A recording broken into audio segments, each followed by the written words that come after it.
When you have a film like this that's survived COVID and survived wars and drone strikes. Breaking news from the Middle East.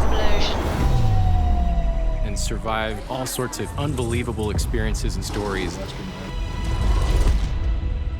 I think you're starting in the right place. 2 decades of doing this as a day job.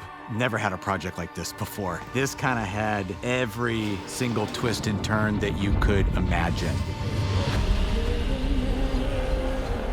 Day one of going back to Israel, literally day one, Iran shoots hundreds of drones and ballistic missiles at Israel. Interceptors took down dozens upon dozens of Iranian-launched drones.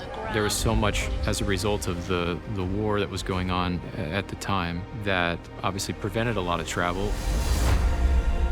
And so the pace of being in Israel and in these holy places, there was not people everywhere. There was not a bustling of activity. It was actually very quiet, and there was like a natural reverence.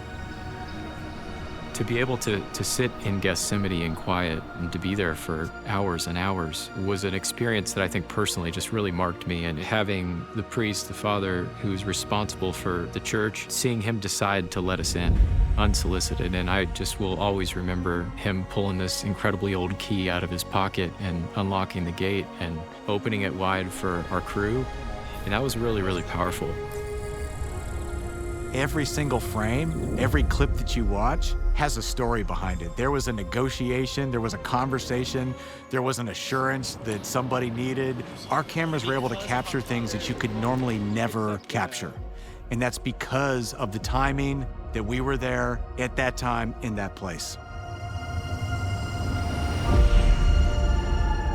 I am convinced that 90% of the stories in the Bible happen precisely because of the geography. And so when you can get into these environments and you are able to walk around, to see it, to be able to engage the physical landscape, it just unlocks the Bible in powerful ways for people to understand what's been sitting there all along.